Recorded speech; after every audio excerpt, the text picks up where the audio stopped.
Hello and welcome to another edition of the GSMC College Football Podcast, presented to you by the GSMC Podcast Network.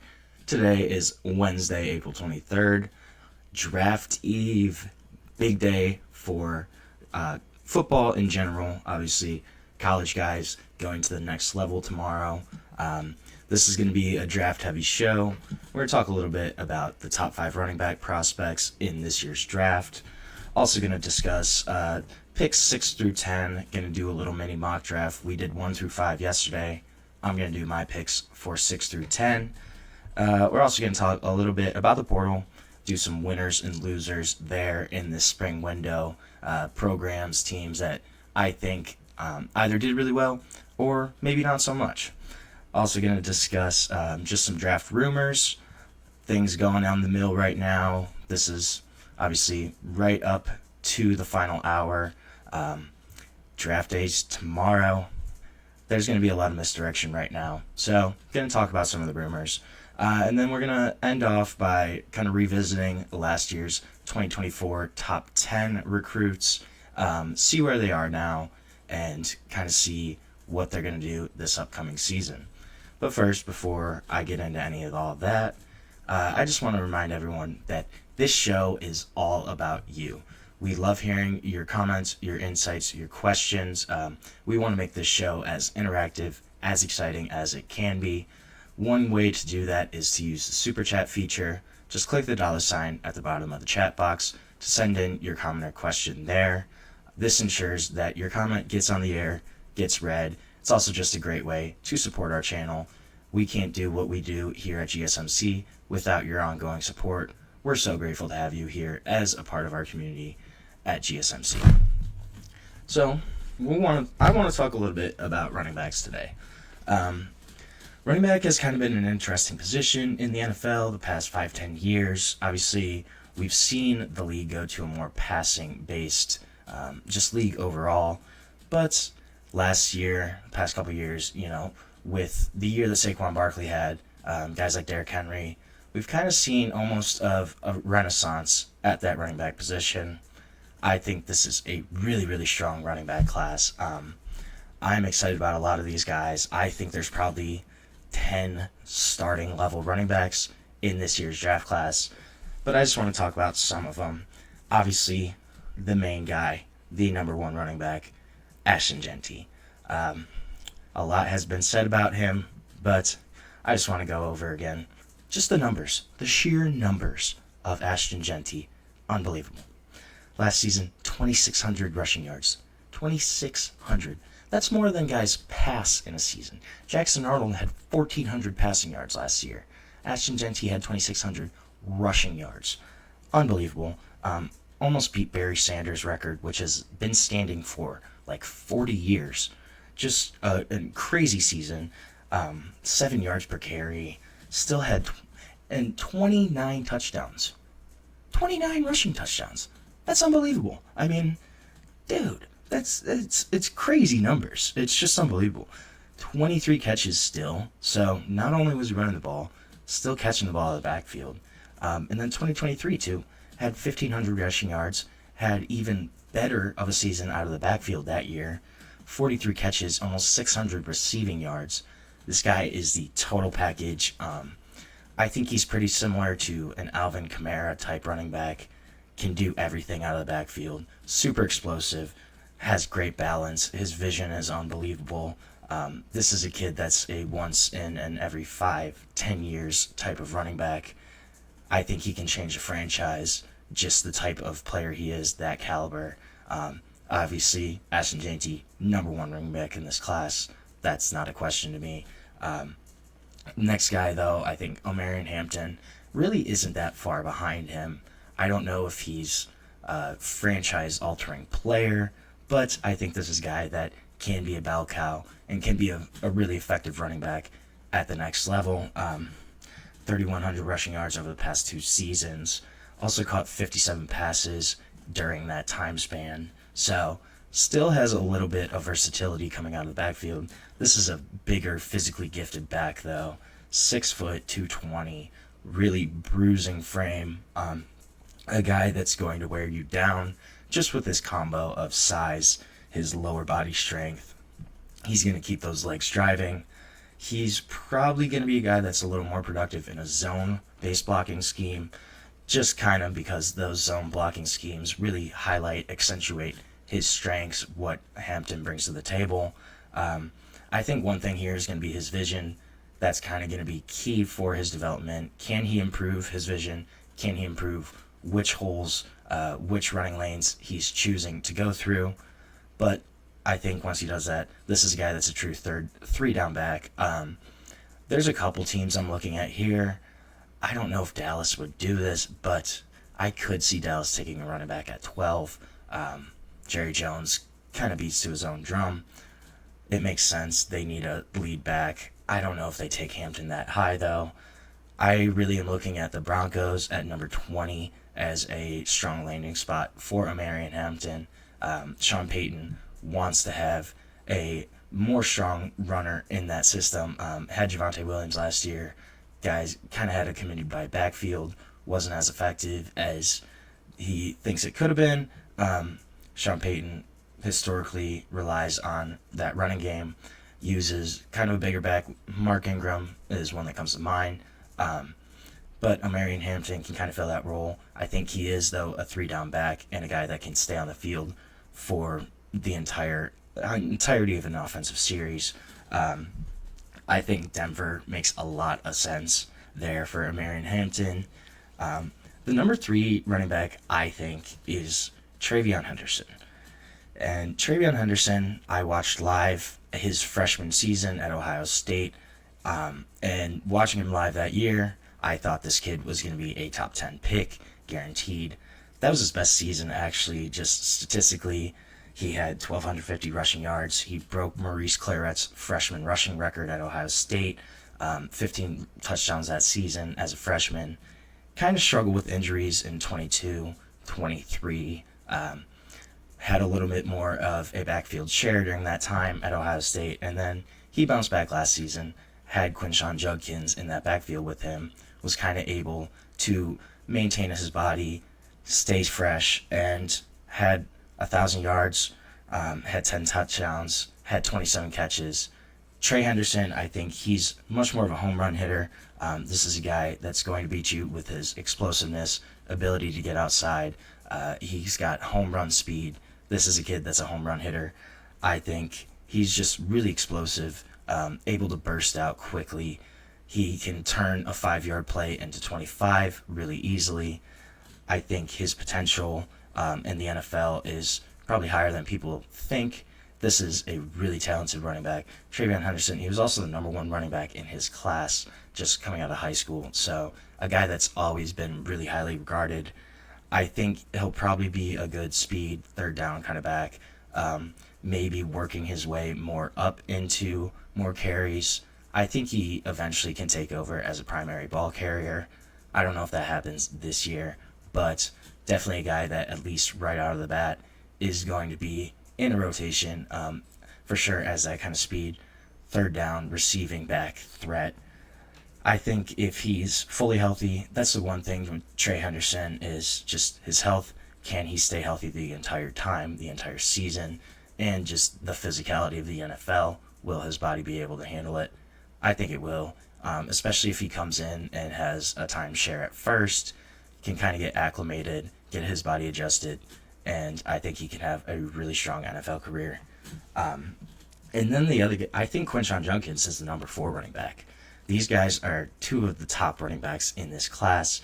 Judkins, obviously paired with TreVeyon Henderson, had a little bit of a thunder and lightning kind of combination. Actually, another kid, though, whose freshman season was his best season by far, had 1,500 rushing yards at Ole Miss, had 16 touchdowns that season, SEC Freshman of the Year, really carried the Rebels' offense during that season. But this is a kid that's been productive every year in college. In his 3 seasons, had over 1,000 rushing yards every single year. I think his thing is going to be just limitations-wise. He isn't a super strong runner east to west. This is a true north to south guy. Judkins wants to get downhill. He is not super creative in terms of finding running lanes, using his vision to cut back. This is a guy that's going to go through the first hole he sees and run as hard as he can. But really physical running back, really powerful. And I think the power component of his game is a little underrated. He's not a super big back. I think that's kind of what throws people off with Quinshon Judkins, is just the fact that he's not super big, but he is more of a power guy than a speed guy for sure. This kid, watching him live too, I saw Quinshon's freshman year. Was another kid where I was incredibly impressed by what he could do as an 18, 19-year-old freshman. I think he's another kid that still hasn't really fully developed. He's probably a little closer to final form than some of these other running backs on the list, just with the way he kind of structures his play style, his game. But I think he's a stud. I really like Quinshon. I'm a big fan. My number 5 running back, and his ranking is kind of all over the place, just depending on where you look at who is kind of ranking these people. But I think Cam Skattebo is the number 5 running back in this class. Arizona State, he's one of my favorite players in the class, easily. Just the way he plays, the chip on his shoulder, one of the greatest motors I've seen just from a college athlete. You can see it through the TV screen. It's unbelievable, just the kind of emotion, how much he puts into the game of football, which is something that I think a lot of people respect, definitely a lot of his teammates respect. And this is a kid that does not give up until the whistle is blown. If you watch him, if he gets stopped at the line of scrimmage, those legs are always churning, always pumping. Really has a strong lower body that helps him fight through contact. And I think the best thing about Cam Skattebo is just his ability to break tackles is pretty unreal. I mean, you'd see plays where he's breaking 4 or 5 tackles and just bursting off these 25, 30-yard runs. I think it's pretty crazy just what he can do. The winning mindset for Cam Skattebo is something that gets underrated. This kid basically carried Arizona State to the college football playoff, has the ability to shoulder a huge burden on offense for whoever he kind of lines up for. And this is a guy that has the make of a true 3-down running back. Won't have to be subbed off the field. Just this past season, had 1,700 rushing yards. Obviously, a really good chunk of rushing yards. Had 21 touchdowns. But he also had 45 catches. Had 600 receiving yards. Had 3 receiving touchdowns. And I think that stat is the more important one here. Kind of showcases that Cam Skattebo is not just, your power running back. He is a guy that can play out of the backfield, that can make plays. In the passing game, I think that's something that's kind of underrated in his game, something to look out for on the next level. But I would not be surprised whatsoever if Cam Skattebo is a starting running back in the NFL. Maybe not this year, but at least by next season, by 2026, I think Cam Skattebo's right up there as a starting NFL running back. So we're going to take a short break and when we come back, we're going to do some more NFL talk. We're going to do a little mini mock draft, talk picks 6 through 10, who I think is going to go where. But we'll be back shortly on the GSMC College Football Podcast. I feel like I'm losing my mind. Is everybody in the world blind? Please, Lord, give me a sign, a sign. I feel like I'm losing my mind. Is everybody in the world blind? Please, Lord, give me a sign, a sign. I wanna be the greatest. Everybody on the fake shit. I look around and feel like everybody is the fakest. I make this every day and I'm impatient, hoping one day I blow up from the basement. Statement, the top is so vacant. I don't hear shit that I think is amazing. Waiting for my day when I'm playing sold out shows for 1,000 faces. Hey, give me that crown, get in my way and to be put down. It ain't your place, all this my town. If I want that shit, then I'll get it right now. I'm losing it, the noose it fits, I'm losing to shit, a stupid myth. You choose to live or choose to dip. You choose to fight or lose your grip and lose a gift. Oh. I feel like I'm losing my mind. Is everybody in the world blind? Please, Lord, give me a sign, a sign. I feel like I'm losing my mind. Is everybody in the world blind? Welcome back to the GSMC College Football Podcast. Just talked a little bit about some of the running backs in this draft class, guys that I like a lot. Now we're going to talk a little bit about picks 6 through 10.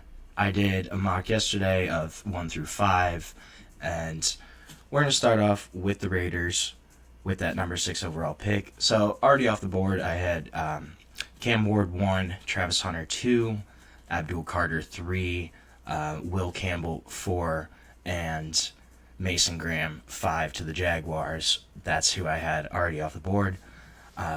Number 6, I think this pick has been pretty much locked in. I'd be really surprised if it didn't happen. I have Ashton Jeanty going to the Las Vegas Raiders. I just think it makes too much sense here. You have new head coach Pete Carroll, who has historically relied on a strong running game, wanted a strong running game for his teams. You look at guys like Marshawn Lynch in Seattle, he really relied on that running back, and I think this is a move, a fit that makes a lot of sense. Raiders had one of the worst rushing attacks in the NFL last season, were in the 30s, and just brutal running game, not a strong running back at all. Jeanty gives them kind of a workhorse back, gives them another weapon, puts him in the backfield with new quarterback Geno Smith. You pair him and Brock Bowers on that offense, give them 2 elite offensive weapons. I just think it makes too much sense. Jeanty would immediately upgrade the Raiders' running attack, probably to middle of the pack, just from his abilities by itself. I think that this is a move that Pete Carroll wants, that it makes sense for Ashton Jeanty, for the Raiders. I think Ashton Jeanty will be a Las Vegas Raider. I'd be pretty surprised if that one did not happen. The only way I think that maybe could happen is if Ashton Jeanty goes at 4 or at 5. I kind of have doubts about that, but it's possible. New York, the Jets at 7. I think this is a really interesting position for them. They can go on a couple of different routes. I right now have them taking Armand Membou from Missouri, offensive lineman, played tackle at Missouri, but doesn't have a really big frame. He's only 6'3", 6'4", so not the ideal height length for offensive tackles, but this is a guy that can play guard as well. I think just having that guy that can play guard or tackle gives the Jets a lot of flexibility in what they want to do. Obviously, Aaron Glenn, new head coach, is more of a defensive guy, defensive-minded, so could he add on that side of the ball? Yes, I think, but I think their needs on offense are too great to ignore. Aaron Glenn also, he was with Detroit. He saw firsthand how having strong offensive line play can correlate to team success. Obviously, the Jets did draft Olu Fashanu last year from Penn State, but I think if they draft Membou as well, it kind of gives them 2 bookend tackles, or Membou can bump inside, play guard, and just really fortifies that offensive line.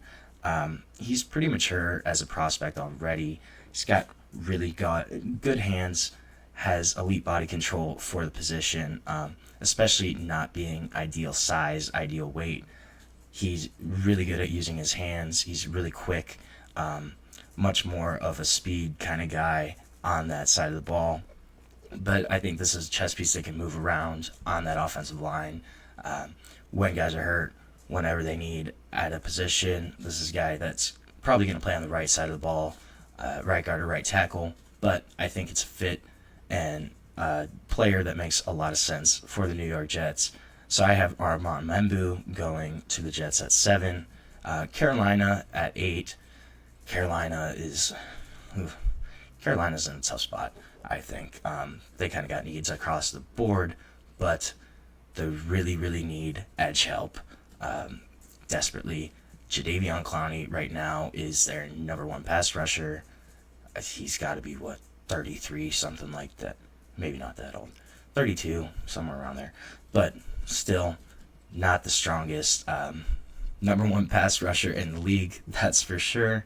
Obviously, did have proven production before, but not at this point in his career. So this is why I think Jalon Walker from Georgia just makes too much sense here. Really a position of need for Carolina.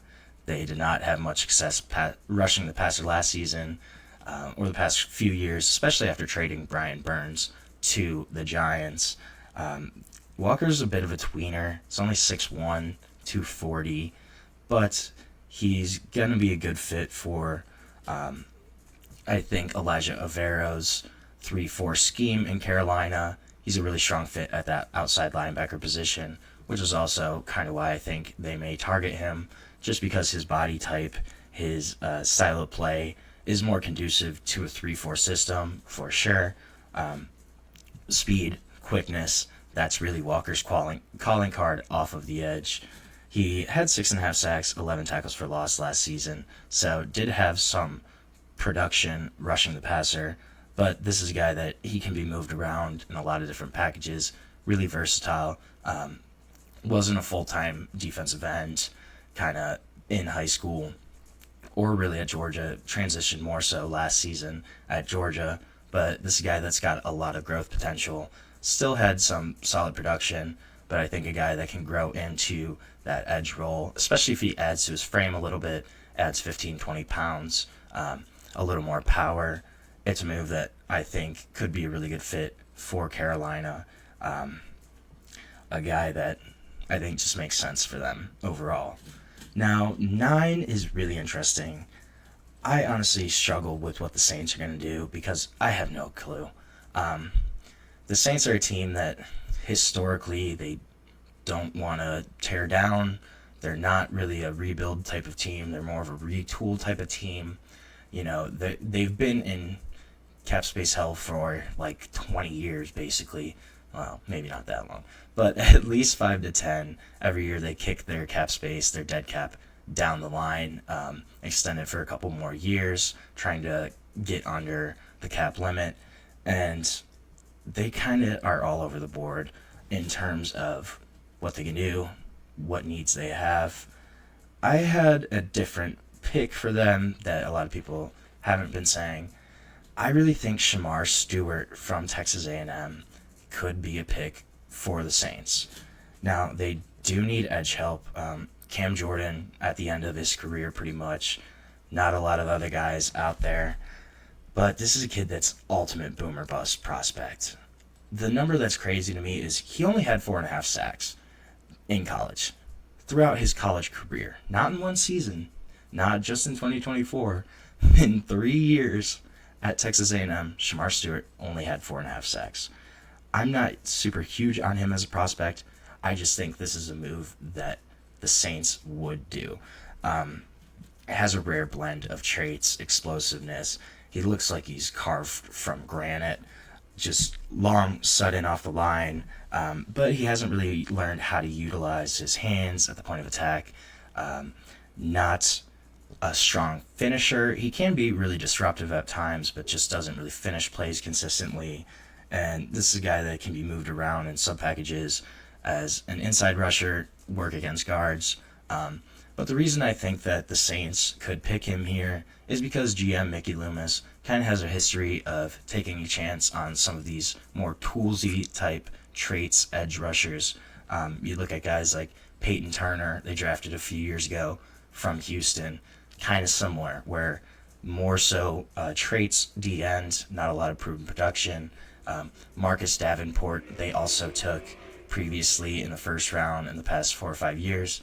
This is another D-end kind of in the similar mold of traits, overproduction.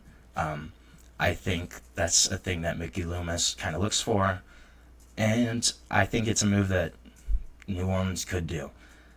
There's a lot of directions, though, that the Saints could go. I'm really curious. Does Shadur Sanders end up in New Orleans at number 9? I don't really think so, but I think it's certainly possible. Do they go O-line help? Do they target a guy like Tyler Warren? I think this is a spot where the draft can really change, just depending on what New Orleans does, on what their decision is. It's going to be interesting to see where they're going to go, what Mickey Loomis is going to do. But then at 10, we got the Chicago Bears. And I think they're going to take a chance on Tyler Warren. I think just looking at what Ben Johnson wants to do in that offense, he had a really strong tight end at Detroit in Sam Laporta, TJ Hawkinson before that. And if you bring in a guy like Tyler Warren to add to that room that already has, Rome Odunze, Caleb Williams, there's a lot of other guys on that. And they retooled the offensive line this year, brought in Joe Thuney, a couple other free agent signings.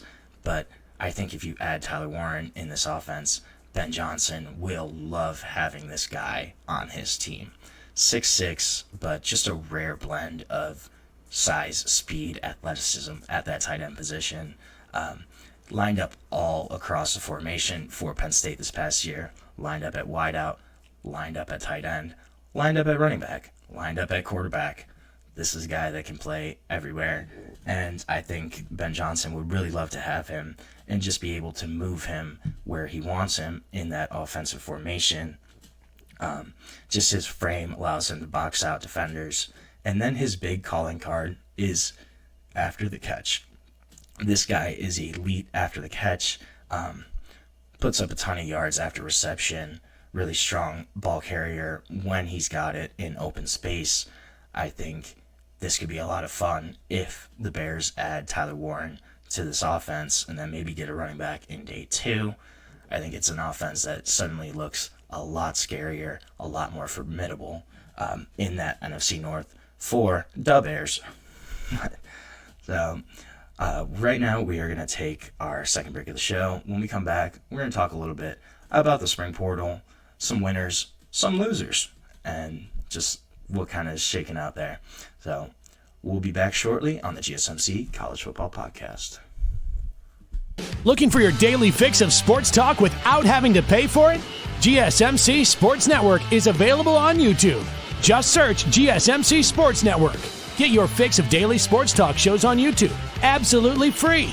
NFL, college football, NBA, MLB, MMA, UFC, fantasy football, and so much more. GSMC Sports Network has shows running all day long, with new sports shows starting every 2 hours. Just like on your favorite cable sports channel, except GSMC Sports Network is absolutely free. Just search GSMC Sports Network on YouTube to catch one of your new favorite shows, like the GSMC College Football Podcast, Chip Shot Football Podcast, Hoops and Heels Women's Sports Podcast, GSMC Basketball Podcast, and so many more. Check it out for yourself. GSMC Sports Network, now available on YouTube absolutely free. Search GSMC Sports Network on YouTube right now.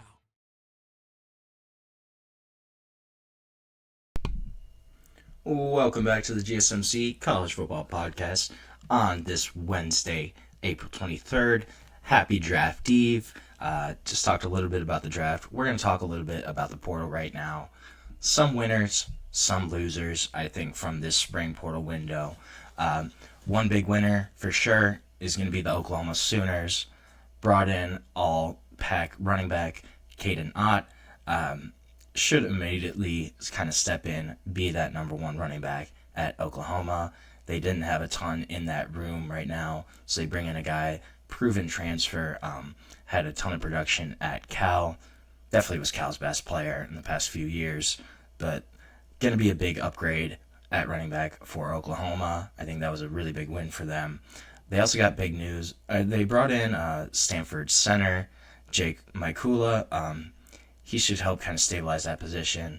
He might be in contention to start this upcoming season. Definitely will start probably in 2026, but just a big depth piece for Oklahoma there. And then they also got really big news when David Stone entered the portal and then announced that he was withdrawing from the portal. He was going to remain an Oklahoma Sooner. That was a huge win for them. Rising sophomore, kid was the number 6 overall prospect in the ESPN 2024 class. Played in 12 of their 13 games last year. Had 6 tackles, I believe, but a guy that's going to step into a bigger role for Oklahoma and at a position that they really needed him. So just the fact that David Stone is still an Oklahoma Sooner, that was a really big win for them. On the other side of Bedlam, Oklahoma State actually also has had a pretty good portal window right now. They brought in 3 new guys, running back Freddie Brock, Georgia State transfer, 2 receivers, Christian Fitzpatrick, Cam Abshire, a couple guys from Fitzpatrick's from Marshall, Cam Abshire's from Emory and Henry, which I had never even heard of, not going to lie. But they also got one of the top tackles in the spring portal, Appalachian State transfer, Markel Samuel. ESPN had him ranked him pretty high. I don't love going off ESPN rankings, but that's still a big pickup for them. Should solidify that left tackle position.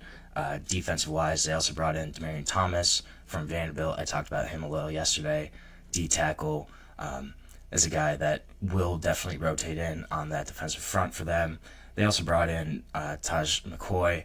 And then Wendell Gregory is a really interesting guy that they got in from South Carolina. Gregory's the number 102 overall player in ESPN class last season. Should be a guy that's got a ton of potential.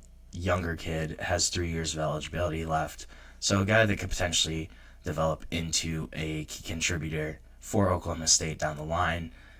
It's an interesting pickup for them too, but I think overall the quality of guys they brought in, the amount of guys they brought in, makes them a winner.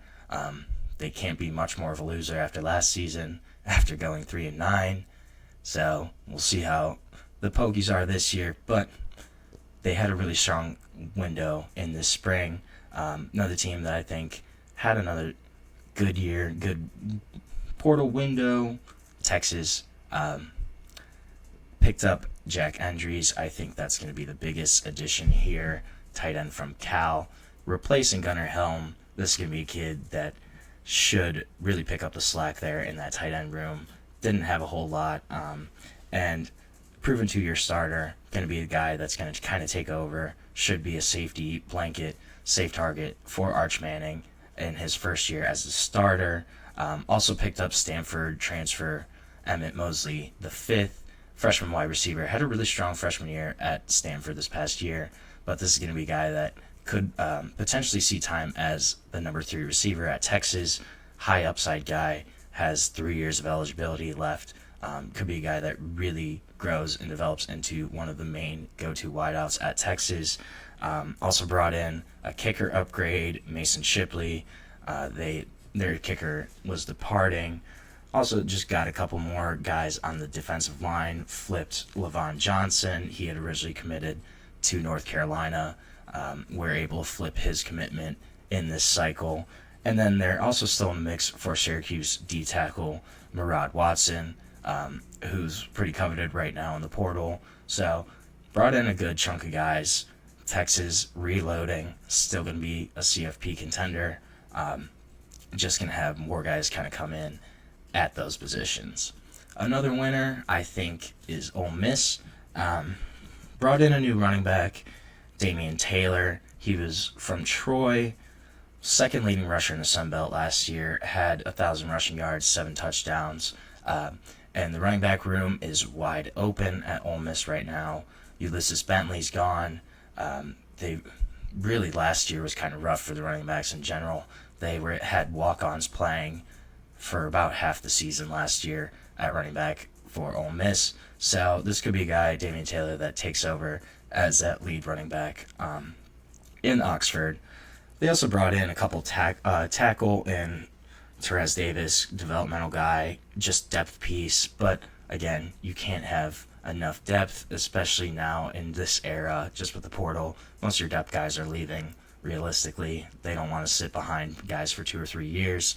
So when you can bring in some depth like that, it really helps. Also brought in a couple corners, main name there is Tavoy Fagan, who's from Clemson, freshman, and a lot of freshmen are transferring this year. I'll probably talk about that at another time, but Tavoy Fagan, freshman, transferring in from Clemson, going to be a guy that's got some years of eligibility left, a guy that they could develop and really could compete for a starting position at some point down the road. And then their most interesting transfer, so it really seems like Austin Simmons is going to be the quarterback at Ole Miss, kind of the front runner right now, but they brought in a backup quarterback from Ferris State. His name's Trinidad Chambliss, and he had 25 touchdowns last year, rushing, not passing. He had 25 rushing touchdowns, and I believe 26 passing touchdowns. So 51 total touchdowns, had 1,000 rushing yards last year as a quarterback for Ferris State. 25 rushing touchdowns, though, I think as a quarterback is pretty crazy. So a really intriguing backup option for Ole Miss there. Potentially a guy that is going to be in on sub packages. Will Lane Kiffin try to use his rushing ability? I would venture to say yes, but we're going to find out. I just thought, the first time I saw his stat line, I had to double check. I was like, really? 25 rushing touchdowns. Pretty unbelievable. I don't know. You don't see running backs do that even. But a quarterback is just kind of mind-blowing to me. But it's not all sunshine and roses in the portal. Tennessee, obviously, I think, is one of the main losers here. Just the entire situation is kind of tough for Tennessee, having Nico transfer out right at the end of spring camp. You don't have a starting quarterback at that time. Had to kind of shift gears, went after Joey Aguilar after he transferred out from UCLA. Once Nico went there, the quarterback trade was complete. I just think the entire situation kind of tough for Tennessee. They were put in a bind, couldn't really do anything about it. But then Nico, I think, is also a loser in this entire situation. His decision to leave just increasingly, I don't think, is looking great. He is on field at the UCLA, definitely going to be worse than at Tennessee. Just the type of guys that are around him, the caliber of players, skill-wise. UCLA lost pretty much all of their big skill guys this past season, and he's not going to be in a better spot from an on-field perspective. I also don't think he's going to be getting paid more. I still haven't seen anything official on what his new deal at UCLA is actually going to be. I just really think it's not going to be that $4 million that he wants. I'm curious to see if it's even the same amount of money as his Tennessee deal. He was supposed to make around 2.25 up to 2.4 at Tennessee. I will see if he even gets that at UCLA. I'm kind of curious. I don't really think he will, but I still haven't seen the numbers. I'm not sure. Then just another program I think is a loser is Stanford here. Stanford's lost 25 guys to the portal. Lost the commitment of Julian Neal, who was a Fresno State cornerback. He flipped to Arkansas. He was originally supposed to go to Stanford. Lost Emmanuel Mosley V, who I talked about, to Texas. Really strong receiver for them last season. Lost their best player on defense in defensive end, All-American David Bailey. He's going to Texas Tech. They lost their center to Oklahoma. And they still need a full-time head coach. I wonder how recruiting is going to be affected by that. Frank Reich only going to be the head coach for this season. And then it sounds like they're going to launch a more nationwide search after the season. I'm curious as to how that 2026 recruiting class is going to be affected. And then just are more guys going to leave the portal. But this has been a mass exodus from Stanford, and it doesn't seem to be stopping anytime soon. We're going to take a short break on the show right now. When we come back, we're going to talk a little bit about some of the draft rumors that have kind of been flying around this week and touch on some of those. So we'll be back shortly on the GSMC College Football Podcast.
Welcome back to the GSMC College Football Podcast on this draft eve day. And we're going to talk a little bit about some of the draft rumors that have kind of been going on right now. I first want to talk about some of the teams that could potentially trade up, as well as some of the teams that could trade down. One team I've been hearing that could potentially trade up is the Buffalo Bills at number 30. Really need cornerback help this season. Not a lot in that room right now. And they could be a team that could potentially try to trade up into the 20s to get one of the cornerback prospects that they prefer. Just depending on how that cornerback board shakes out, I think the Bills could be a team that could be moving. The other two I'm really looking at, and these are going to be teams that are at the start of the second round. I think the Browns and the Giants are both teams to watch. Obviously, the Browns have the 33rd pick. Giants have the 34th. Both have glaring holes at quarterback. Will they be teams that could trade back up into the late 20s to get a quarterback? You pick up that fifth-year option on the quarterback. It won't probably cost them too much. They won't have to give up their first-round picks if they're going to go from, say 33 to, I'd probably say 28, 29, somewhere around there. They wouldn't have to give up too much, probably have to give up a middle round pick as well. But I think it's a move that could make sense. Just depends on how the quarterback board shakes out, where Shedeur Sanders will go, where Jackson Dart will go. But if I think one of those two guys, I think Dart is more likely. If Dart's there at 28, 29, do one of those two teams trade up from the beginning of the second round to get back into the first round. You get that fifth-year option, and it's not going to cost you a whole lot to move up. I think those two teams make a lot of sense there as potential trade-up candidates. Trading down-wise, I think Atlanta at 15, that's going to be a spot to really look at. Terry Fontenot has said that they're open for business. They're open to moving down. I think that really makes sense. Just they don't have a ton of picks this year. Don't have a clear strategy for the draft. A lot of people have been saying edge rusher for them, but if the guys that they like aren't on the board, or they have prospects that they think they could get farther down, I think this is a team that could definitely trade back and try to coup some picks and potentially get one of those edge rushers that they've already been targeting. Minnesota, I think, is really the team to look at for trading down potential. They're at 24, but they only have 4 total picks across the entire draft. I think that's going to be something they obviously are going to want to add to, and they could definitely be a team where they are in business with either with Buffalo, with Cleveland, with New York, one of those 3 teams, trading down, getting some more picks, because I would be highly surprised if the Vikings only selected 4 players in this draft this year. I don't really see that happening. I think they're definitely going to have to trade at some point. Will it be in the first round? Not sure. I think that makes the most sense, though, for the Vikings to trade down from 24. You get a couple more picks back. Now you're at 6 or 7 rookies in your draft class compared to 4. I think it makes sense. A couple quarterbacks have been really all over the place in terms of projections. So I've seen Jalen Milroe possibly being a first-round pick compared to, according to some people. Tyler Shuck kind of been the same way. I don't really see that either of those two, honestly. The only thing with Milroe, he did get invited to the draft. He is attending the draft. That's normally a pretty good indicator that you have first-round buzz. Obviously, this isn't always the case. Will Levis, he was invited to the draft. He attended the draft. Still was picked in the second round. You see guys fall all the time in the second round. I was just kind of surprised that Jalen Milroe got an invite in general. I wonder where he's going to go. His stock has really been resting on the strength of his pro day. He went off on his pro day. He ran like a 4.440 or it was under 4.5. I know it was in the 4.4s. I don't remember the exact time, but running that time at quarterback is just really impressive. I wonder if a team is just going to fall in love with his physical traits, how far he can throw the ball, how fast he can run. It's possible. Jalen Milroe needs a ton of work, though, at the actual quarterback position. At being a quarterback, Jalen Milroe needs a lot of work. Decision-making isn't great. Just getting through his reads, getting through progressions needs work. This is a guy that's going to be a developmental quarterback, but will a team kind of fall in love with him and potentially pick him at the end of the first round? I have serious doubts about that. I don't really see it happening. I guess it's possible, but I think Milroe is he's a day 2 quarterback. I think he's a second round quarterback at best. I really think he's more of a round 3, round 4 grade. That's what I would have on him. I could totally see a team just falling in love with him in his traits, though, and picking him higher than he should. Tyler Shough, he's the other one that I think is really interesting. To me, I'm not a fan of him. I think, to me, the name I think of is Brandon Weeden. Just the age. I think Tyler Shough might be a little more maxed out physically and developmentally. Is he kind of already at his peak? He's 25, going to be 26. The only other thing, the plus though, is, you have a guy that he can definitely probably come in and start right away, week 1, be a decent starter for you. I think that's the pluses of Tyler Shough. That's why certain teams are being drawn to him right now. I don't love his physical traits overall. And there's also a big, extensive injury history there. He's had multiple season-ending injuries throughout his college career, has kind of had issues staying healthy, bounced around schools, but I think it's possible that there's a team out there that, is going to target him just because he can play right away. He might not be the most prospect with the most upside, but this is a kid that can definitely play right away, week 1, and probably be a decent starting quarterback. I don't really expect Tyler Shough to blow me away. I don't know. I don't think he's that great personally, but he's another guy where his range could be right at the end of round 1, all the way to probably round 3. Where those two quarterbacks end up, I think, is going to be one of the more interesting storylines to follow throughout this draft, especially tomorrow. Just what's going to happen, especially after the first 15, 20 picks. Shedeur Sanders, I think, is also going to be interesting. Where is he going to go? Could he actually fall? I kind of doubt it. I think if he falls, it's maybe into the 20s. I don't think he gets out of the first round. I don't see a world where that happens. Realistically, I probably think there's 3 quarterbacks that will get drafted in the first round. And I am not a Jackson Dart guy. If you saw my segment yesterday, I'm not a big fan of Jackson Dart, but I think he could be a 3rd round pick just because of teams fall in love with quarterbacks. Teams always need quarterbacks. Teams always draft quarterbacks high. That's just how the NFL is. That's how it's going to be. The position is way too important for teams to kind of avoid it. You see guys get drafted too high all the time. I think Dart will be a first-round quarterback, even though I don't really think he's a first-round caliber talent.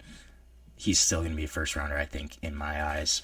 The other thing, too, is Kirk Cousins. What's going to happen with Kirk Cousins?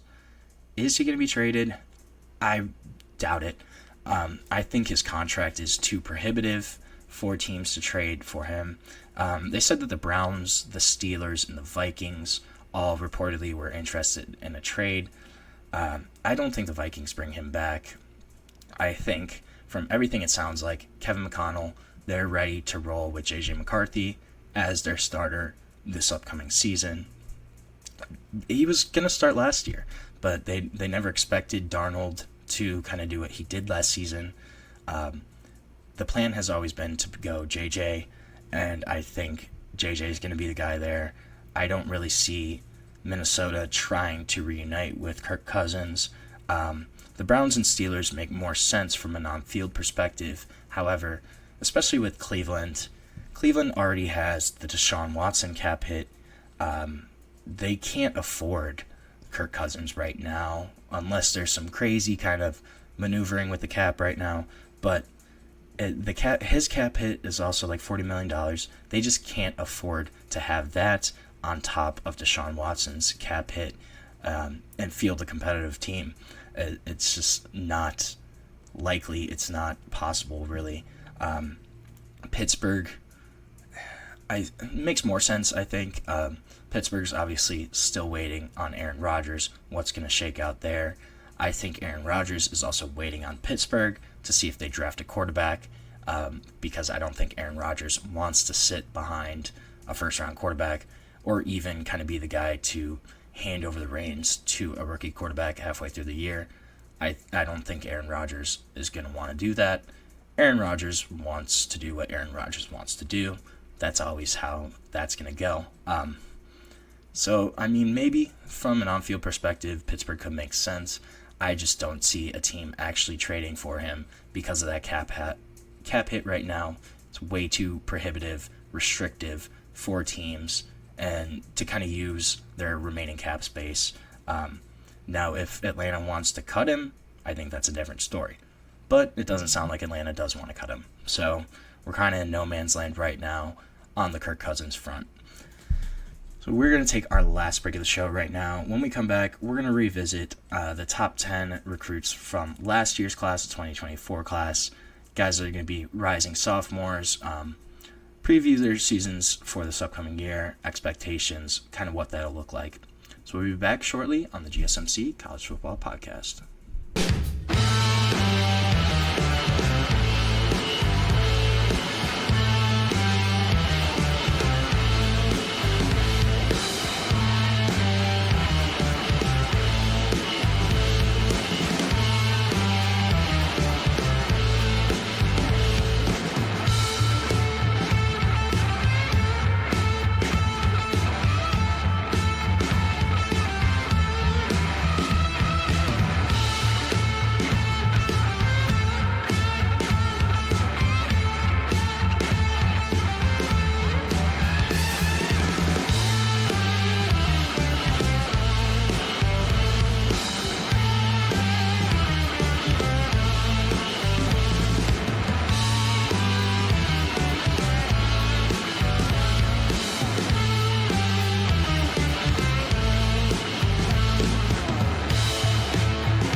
Welcome back to the GSMC College Football Podcast. Just talked a little bit about draft rumors. We're going to talk a little bit about the 2024 recruiting class, the top 10 guys, according to ESPN. So some of them had good freshman years, some of them did not. Number one player in the class was Ellis Robinson IV. He corner out of Georgia. This is a tall, athletic, lanky corner, 6'1", 180. So not the biggest frame, but at least good size for the position. Played at IMG in high school, one of the powerhouse kind of programs across the country. And this is a guy, he's not a big pressing cornerback, but he's got really, really long arms. He uses his arm length to kind of disrupt wideouts. Did not play a ton last year, only appeared in 4 games. But this is going to be a kid that definitely is going to be competing for a bigger role at Georgia. Could potentially lock up a starting cornerback role, but that's kind of still up for debate. Not a really strong freshman season from the number one overall prospect in the class, but this is a guy that still's got a lot of talent, got a lot going for him. I think he can be a guy that can really grow into a role for Georgia. The number 2 player in the class also really didn't have a super strong season. Jalon Walker, so was an athlete coming into Alabama. Actually primarily played quarterback for his high school, led his high school to an Alabama state title. But this is a kid that started off playing cornerback last year, played corner for the most part, played in a decent chunk of the games, but he actually switched to wide receiver right before the bowl game against Michigan last year. It's going to be interesting to see where he ends up. I think he's probably still going to stay on the offensive side of the ball. It sounds like everything coming out of Alabama's camp that he's still going to be at wide out. This is a kid that's got outstanding speed. Ran a 10.46 100-meter dash in high school. I think it's going to be interesting to see how he's going to pair with the number 3 player in the class, with Ryan Williams. If those two can combine together, play wide receiver, that's going to be a really exciting unit, I think. Ryan Williams, obviously, great freshman season. Had most of his moments in the start of the season, had a really great game against Georgia, had the 1 touchdown right at the end of that game. That was a crazy matchup this year too, but kind of trailed off at the end of the year. Still had 800 some receiving yards. Still had a really great freshman season for Alabama. This is going to be a guy that's only going to get better in year 2, only going to grow into that role. Kind of similar to him was the number 5 guy in the class, Cam Coleman, on the other side of Alabama, playing in Auburn. Again, kid that had 850 receiving yards last season, number 2 wideout at Auburn, 6'2", 210, athletic guy. I'm a really big fan of Cam Coleman. I've said it a couple times, but I love his talent. I love his skill set. I think the one thing with him this year is how he's going to pair with Eric Singleton Jr., transfer from Georgia Tech, coming into Auburn, has had about 1,500 receiving yards in the past 2 seasons for Georgia Tech. So a really talented guy coming in. How are those two going to pair together? Who's going to be the number 1 wide receiver? I think Cam Coleman probably takes over that number 1 role, really solidifies himself as an elite wide receiver, as a 2027 top draft pick. But I think that's going to be the big interesting thing to kind of watch on the Plains, is who's actually going to be the number 1 wideout. Does Cam Coleman take over? Do they kind of switch off depending on the game, just depending on the game script? That's going to be a lot of fun. I think Auburn could be improved just depending on how Jackson Arnold shakes out, how his play is. Number 4 guy in the class, Jeremiah Smith. Sorry, I wrote stud in my notes. That's why, because that's what this kid is. 1,300 yards last year. Absolutely incredible true freshman season. Pretty much took over as Ohio State's number 1 wide receiver. By the time September ended, this is a kid that was the go-to guy for Will Howard, even as a true freshman. When the lights were brightest, when the moment was the biggest, this is a kid that stepped up, unquestioned number 1 wide receiver. I'm curious to see how he kind of develops more as a vocal leader this year. Obviously, coming in as a freshman, you're not going to be the most vocal kind of guy. How is he going to be a leader in that room? And then how are the guys around him going to play? Carnell Tate, Brandon Innes, those are 2 really strong just talents at the wideout position. Mylan Graham, too. These are guys that were 5-star recruits as well. I think how Jeremiah Smith's stat line kind of goes this year is going to be interesting to see. Will he go off even more? Or are defense is going to target him and double cover him the vast majority of the time? I'm not sure. I think it could kind of go both ways. I think it depends on how the Ohio State running game is. But Jeremiah Smith, there's not a lot of words that need to be said about that kid's talent, about his ability to play the wide receiver position at an elite level. He's great. I mean, I think he was the number 1 wide receiver in the country this past season as a true freshman. But David Stone, obviously, he was the number 6 guy in this class. Talked a little bit about him earlier. This is a kid that's 6'4", 280, but he almost plays like he's like 225, 230, extremely active, uses his hands really well, has really heavy hands. He's able to use them to get linemen, blockers off base, just uses them in a variety of ways to kind of beat blockers, get around them. He's going to have to prove, though, this season that he can be more of an anchor in the middle of that defense. This was an Oklahoma defense that did not perform great last season, kind of got ran over, out-physicaled in the SEC, just at the point of attack in the trenches. This was a program that kind of got bullied and pushed around. So one of the big things for David Stone is going to be adding to that frame so that he can kind of be the anchor in the middle of that Sooner defense. He played in all 13 games last year, had 6 total tackles, did have a sack, couple tackles for loss. So the potential, the flashes, those are all kind of there. It's more so, will David Stone put it all together this upcoming season? I think he's really a name to watch for a breakout contender. Just the talent level and the opportunity to kind of showcase that at Oklahoma, I think that's really conducive to David Stone developing even more into an elite player. Justin Williams, then, I think, too, he was the number 7 guy in the class. This is an edge rusher, Georgia. Appeared in all 12 games last year. Didn't play a whole lot, but this is an athletic edge, 6'2", 220, 230. So not super big. Definitely has room to add to his frame. This is a guy, though, that's speed. Explosive, twitchy. The burst jumps off the page right away. This is a guy that blows people off of the line just in terms of speed and ability to get around the edge. He does play with a lot more strength than his size would kind of suggest, but he still is going to need to add just power and strength overall to compete at a high level in the SEC.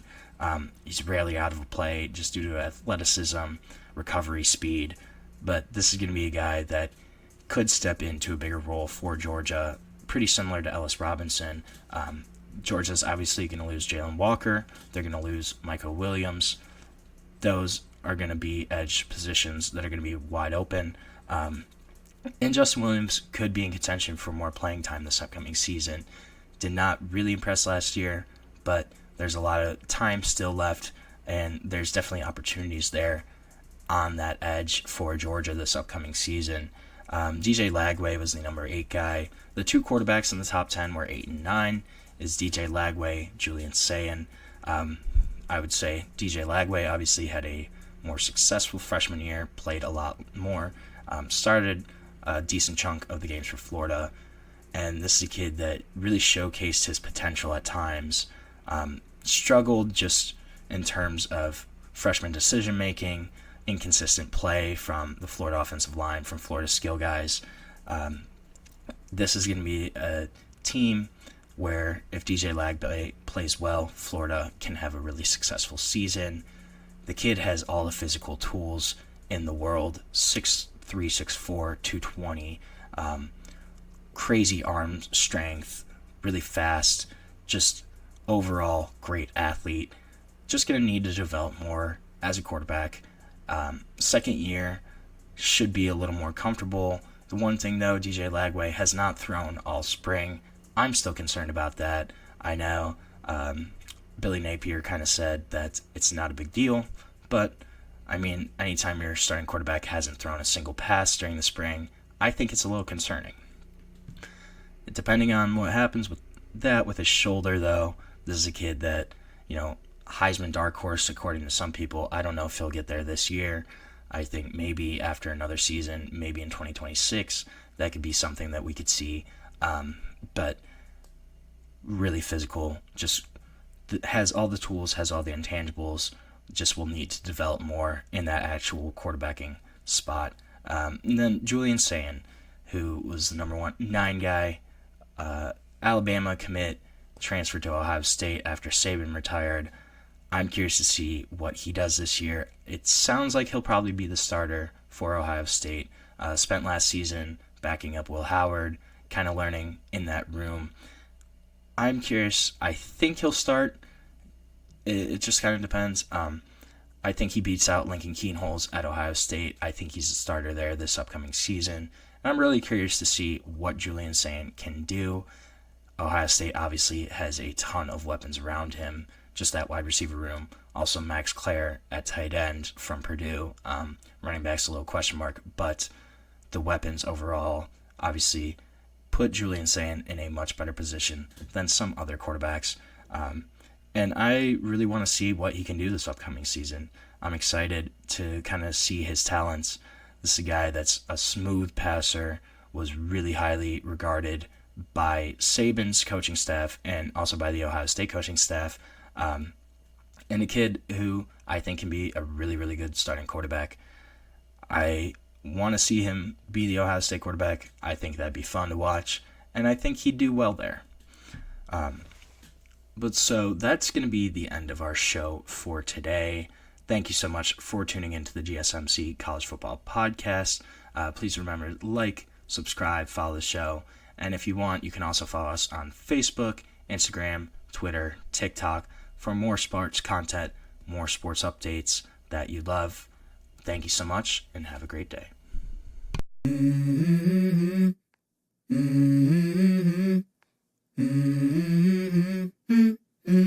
Let's go. I wake up to a little bit of drool on my pillow, feel like it's gonna be a bad day. Yeah, I'm tired of shit, and the coffee ain't hit yet, damn, ain't that great. I don't wanna go to